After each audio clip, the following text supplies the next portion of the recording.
Good afternoon. Welcome to the Business Broadcast. I am so delighted today. Now we have one of our favourite recurring guests, although she's not been on here for a while. That's because she's in such demand. It's the multi-book writing. It's just too long to say about how amazing this person is. And we're welcoming Heather Townsend. Hi, Heather. Hi, Nikki. And I've just been told by Nikki that I'm not allowed to swear today. I'm on my best behaviour. So that's my pledge to you. I don't think I've actually ever heard you swear. But so it'd have to be real shocking if you did. I know I'm in real trouble if you did.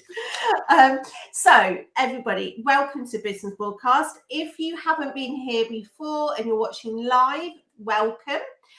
We like to run these live so that we can answer questions as we go. No question is too stupid. Even if it is just to say how lovely and that we're having great hair days, that's absolutely fine to say that too. It's just nice to know that there is people out there. Yes, you can just go in the comments box and just put in hello and questions and things. However, right, I must get on because there's so much to go through. Today, we are talking about pricing because we're not charities, remember? Well, you may be out there, but we're probably not charities. So it's a real bugbear for many business owners. So we thought it was a great opportunity to discuss about pricing, how to do it, how do people do it badly, all sorts of different things. And also, which I'm really excited about, towards the end, we're going to talk about the psychology of pricing. So I'm excited about, so I will keep my both ears open. 2 ears, 1 mouth it will be today. So first of all, Heather, let's get us started. Lots of people suffer with having set low pricing. How can that really handicap your growth? Absolutely. I'm just going to say hi to Nick, hi to Kim, lovely to have you with us, hi to Nigel.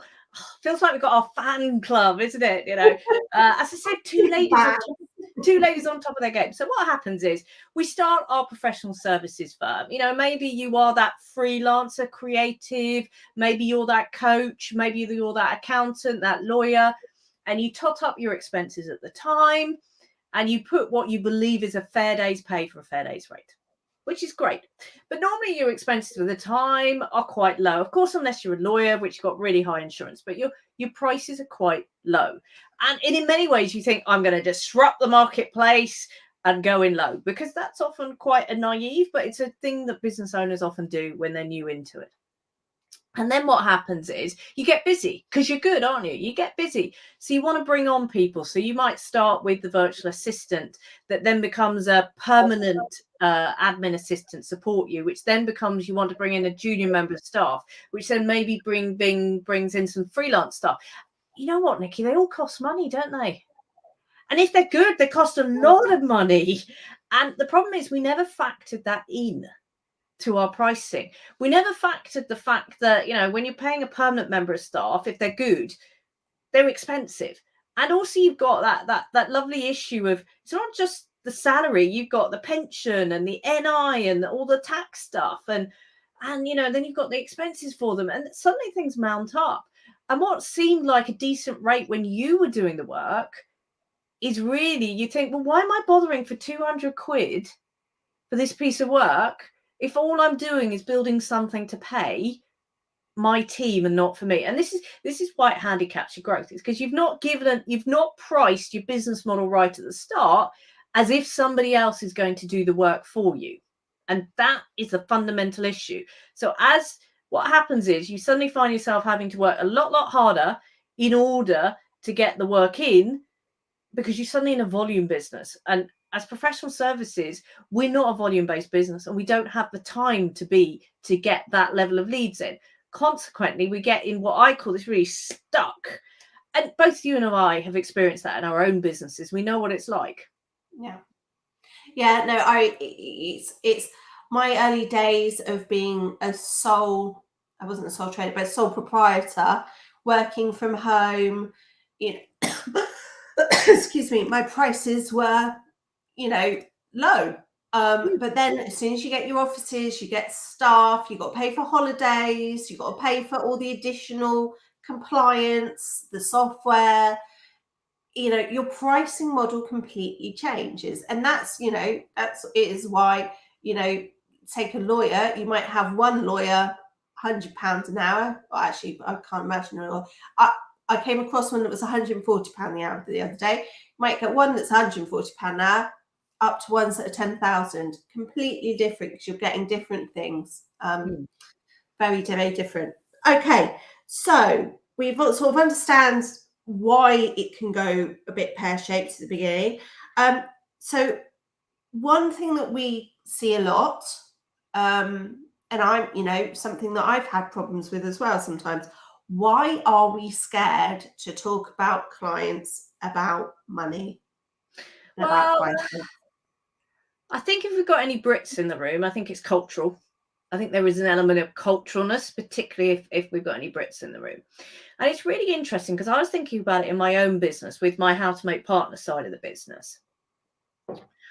I knew what the top leadership coaches were charging when I was a training design project manager for training design in Tesco's back in early 2000s.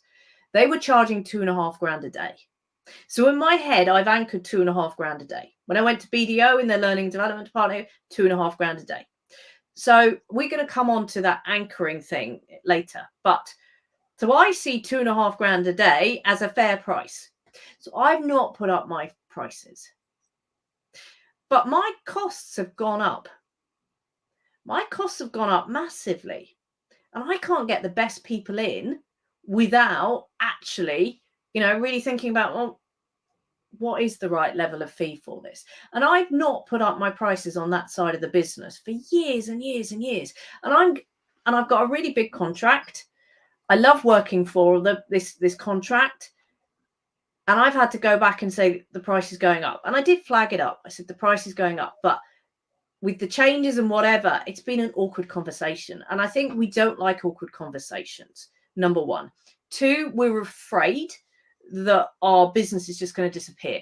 Whenever I talk, the first thing that the Accountants Grow Club members do when they join the club, about 8 out of 10 of them is put in a fee increase. And there's always the fear that 50% is going to walk out. 50% of the client base is going to walk out. I have no idea where this 50% figure has come from, but that's what people fear. 50% of their business, and it will be commercial suicide. And you know what, Nikki? Even the practice that put up its fees between 25 to 100% only had 10% by volume, which was 5% by value. We'll walk out the door. And, yeah, literally. And they went from scrabbling around for cash each month to now being able to have headroom for capacity and being able to invest in the people to deliver the service they want to. And I think it's this, we're scared. I don't know what it is about the professions, whether lawyers, accountants, creatives, we hate difficult conversations, don't we? And pricing goes into that box of difficult conversations. And let's be honest, if we set expectations better and more upfront with our pricing conversations, we wouldn't have half the amount of difficult conversations that we anticipate we're going to have. Yeah, indeed. Sometimes you've got to be your own number one advocate. Yes. Know what your price is and stand by it. Yeah. I've got a situation at the moment I'm already dealing with, and it is, I've got amazing staff and they deserve to be paid fairly for it. So you just have to stand your ground, and if that ends up being clients leave or whatever, but you need to get paid. You're not there. There will be clients that will respect and appreciate what you do. And someone told me, Nikki, quite early in my career, that your hourly rate is heavily correlated to your level of self-esteem. Indeed. Do you know, and that's something I've been saying for the last few years, because we've got quite a lot of clients that are in, £300,000 plus employee type roles. Because it's a lot of our high net worth clients that we look after. And there's the only difference between them and other really competent people that I've worked with is their confidence and the self-esteem. Absolutely, because they feel, no, yeah, I am worth it. We need to do the L'Oreal "I'm worth it" thing. Yeah, I mean, you've got your hair looking gorgeous today. Mine's like pulled back, ready to play netball, so we won't do it because mine's a bit, nasty. But it is true, isn't it? And as Kim said, the mindset of the client really does matter. Yeah, absolutely. Even if I've got a great relationship, I always am worried about having the prices are going up. And you know what? I do not live my own advice. We're very good at setting the expectations about the fees at the beginning of the relationship, such as it will be direct debit payment, it will be on this, it will be on that. We're very good at that. But it's when I think often what people are scared of is the long-term clients. And you know what? The long-term clients often have really appreciated your service. And very often it's these long-term clients that said, yeah, we've been expecting an increase. It hasn't happened for a while. We're due one. And you're just like, oh, thank God for that. We've got a few comments come in, Heather, before we go to the next section. Kim's got some great comments. So she's saying, I used to be a project manager in Vodafone, and whenever the client wanted changes that incurred extra costs, it was always difficult. We knew there was always going to be a fuss, and I got better at it, but didn't like it. That's the thing. They've got to accept, though, if they're asking for something additional, there's going to be an extra cost. If you want an extra topping on your pizza, there's an extra cost. And I think the problem is we often go in and go, yeah, we can do that. So I've got a situation where we're just getting a program right for the US that we've delivered in the UK, Europe, Australia, and we're getting it right for the US. And to get it right has suddenly meant we've got to go through the whole of the client's LMS with the system on it. We've suddenly got to pull out all of the workshop material into slide decks to do a PDF. I've got to re-record most of the videos again. I didn't quote for that. And when the client said, oh, we just got to make sure it's okay for the US, none of us realized what that actually meant. And I think that's part of the issue, is we don't actually know until we're halfway there and we can't go, hang on a minute, how much time am I spending on this that I hadn't budgeted? Scope creep. Yeah, it's massive, isn't it? And it's really hard to kind of go, can I just wave a bit of a white flag? This wasn't on our original assumptions. Yeah, absolutely. So I'd like to go into a bit into the psychology of pricing. And I know that you're always really up to date with all the, current science side of it and scientific thinking, etc. What are the things that you'd like to share with us? And a lot of what you hear just pumped out on the internet is based around some experiments that were done with by the behavioral economists. But very often things like, having 3 options was based on an experiment around beer. Really? Yes, that whole... of course, not that long ago that was going on about the 3 options and pricing. Okay. Yeah, that was based around beer. Now, for everybody on here, I'm thinking I'm talking to mostly professional services. None of us sell beer. None of us are hospitality businesses. So that whole thing about put the most expensive thing at the top, that was based on around menus for selling wine. And a lot of the stuff that is put out there as the gospel truth is just not true anymore. So there's one of the it's been all pervading in the accountancy profession is, and you see it in consultancy, you see it in law. Thou shalt not mention prices on the website, because there is this belief that once you've got someone in front of you, your sales skills are so great that you can get them to buy the Ferrari, even if they only had the budget for the Ford Focus.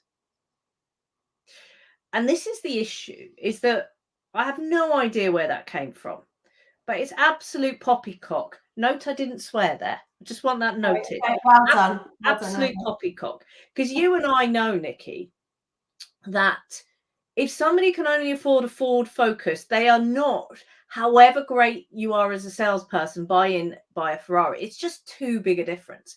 So this is part of the issues that are going on. And one of the things to realize is that what we're on a journey with our buyer. We're on a journey and we're actually helping them buy. We're not selling in the professions. And so if you think about, well, actually, what do we do now when we're buying a new professional? The first thing is, you and I, Nikki, don't wake up in the morning and go, I need a new creative, I need a new lawyer, I need a new this. We don't do that, do we? No. Normally, we've had an inkling that we need something. We've started to become more attuned. You know, our brain has got it front of mind, so we're starting to see it. We might start ethically stalking a few people. We've looked at people's websites. We've looked at their social media. And this is even before we picked up the phone. Now, I know I'm talking mostly about us Brits. You know, we've got a Belgian member of the club, and they're not actually allowed to put prices on their website as an accountant. They're still in that very restrictive trade. So I'm just talking from a British point of view here. Is that if we can't see the price, we don't ring them up or put in the box, can you help us? Because that's embarrassing, isn't it? Because we don't want to find out that we're either going to embarrass them by them being too cheap and not good enough, or being too expensive and us can't afford it. We just don't want to do that conversation. We don't want to waste their time. We don't want to whatever. So we don't do it. And so this is one of the issues that people do with prices. They don't give an amount on the website. Now, people go, but McKinsey and those top consultancies don't put a price on. Well, McKinsey's a little bit about Prada. If you need to know the price, you can't afford them. And none of us are playing in that space. You know, that's the reality. And there is something about pricing called anchoring. And anchoring is such an important concept. So our brain cannot distinguish the difference between 33 and 100. It's just numbers. So the only way it can create meaning is by contrasting, which is, you see contrast bias, and it does it by anchoring.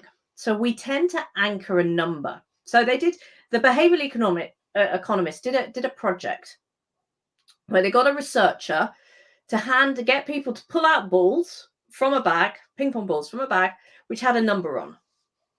And it was either high number or low number.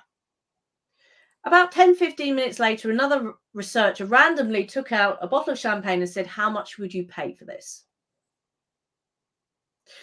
The people that had taken the bigger numbers out of the bag correlated to a higher price for that bottle of champagne than those that took the lower number. And that is to do with anchoring. So when we're going into a pricing conversation, we have typically anchored a price in our mind. That could be the budget we have, could be what we've previously paid, could be what we've seen on websites that we know that what it's cost. That could be us talking to other people. Now, here is the problem. If you don't put any price on there, somebody else has started that pricing conversation for you.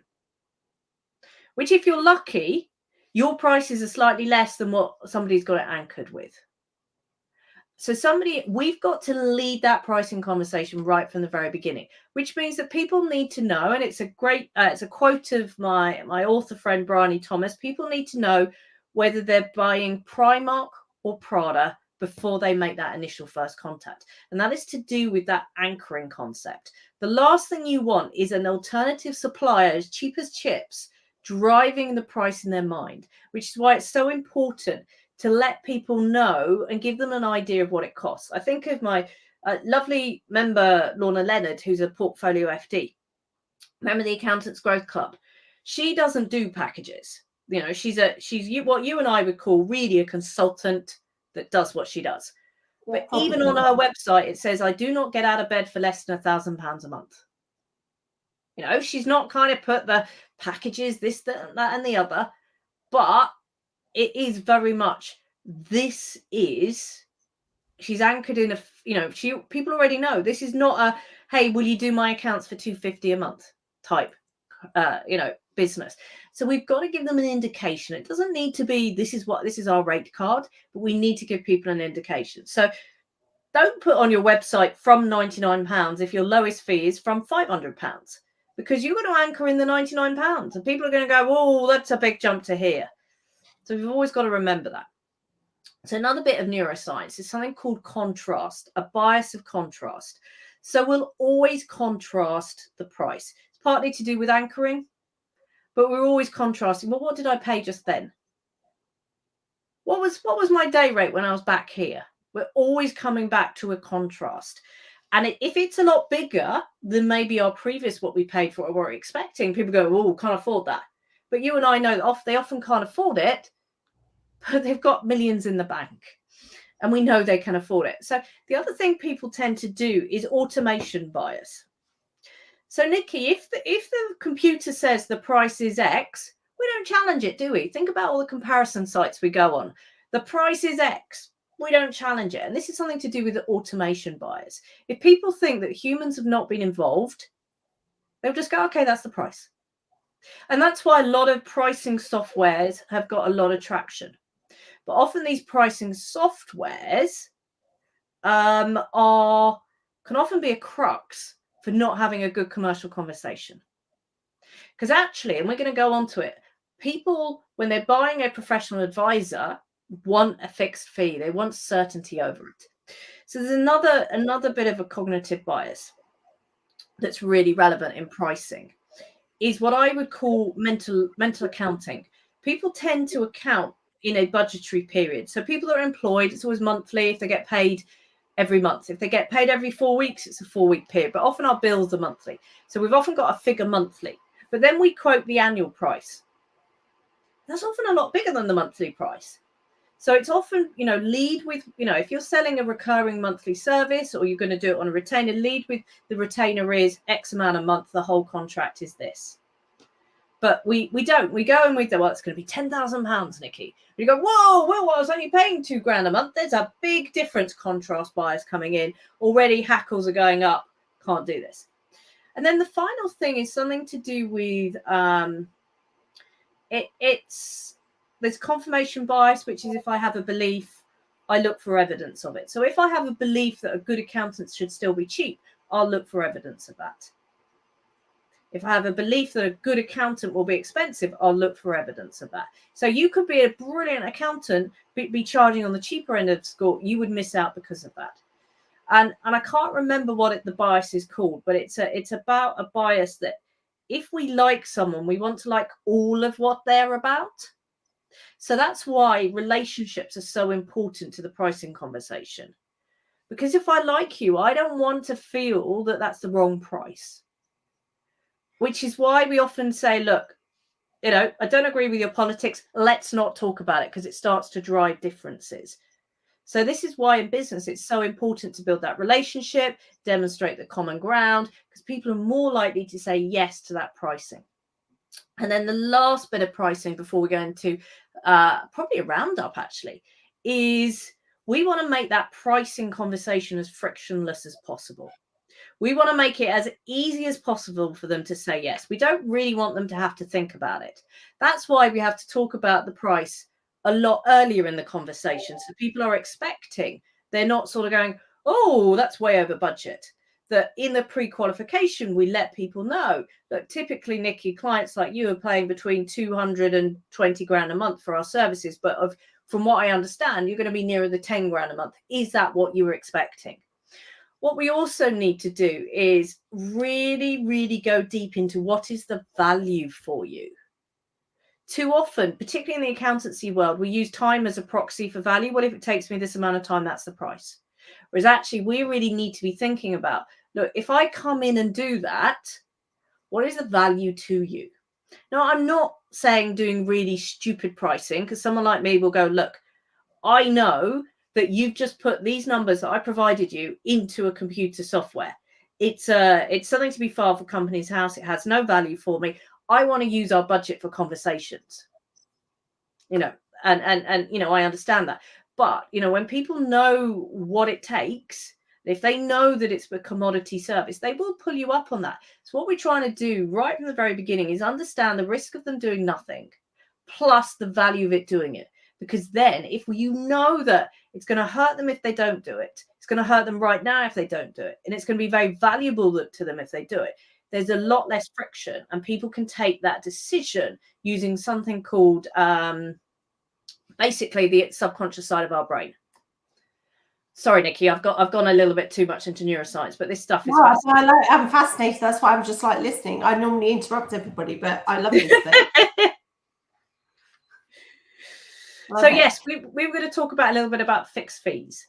Yes, so I just want fixed fees very briefly, and then just summarize up if people are still feeling a bit overwhelmed by the pricing, what's the top tips to where to start?